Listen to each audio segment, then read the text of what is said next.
আসসালামু আলাইকুম সুপ্রিয় শিক্ষার্থী, আশা করি আপনারা সকলেই ভালো আছেন। আজকের আপডেটটি জাতীয় বিশ্ববিদ্যালয়ে অনার্স ভর্তি পরীক্ষার রেজাল্ট কখন প্রকাশিত হবে সেই সব বিষয় নিয়ে আপডেট দেওয়ার চেষ্টা করব। তো জাতীয় বিশ্ববিদ্যালয়ের অনার্স ভর্তি পরীক্ষার রেজাল্ট আজকে বিকাল 4টার পর থেকে যে কোনো সময় প্রকাশিত হওয়ার সম্ভাবনা সবচেয়ে বেশি। তো রেজাল্ট প্রকাশিত হওয়া মাত্রই আমি আমার চ্যানেলে আপডেট দেওয়ার চেষ্টা করব, ততক্ষণে আমার চ্যানেলের সঙ্গেই থাকবেন।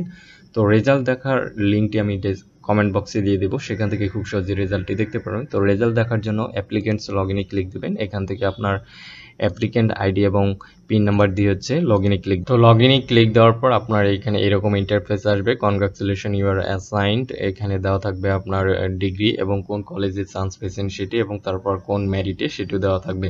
কবে থেকে ভর্তি কার্যক্রম সেই ডেটটিও এখানে দেওয়া থাকবে। তো এইভাবে খুব সহজে আপনি আপনার রেজাল্টটি দেখতে পারবেন। তো রেজাল্ট প্রকাশিত হওয়া মাত্রই আমি আপডেট দেওয়ার চেষ্টা করব, ততক্ষণে আমার চ্যানেলটি সাবস্ক্রাইব করে পাশে থাকবেন। ধন্যবাদ সবাইকে।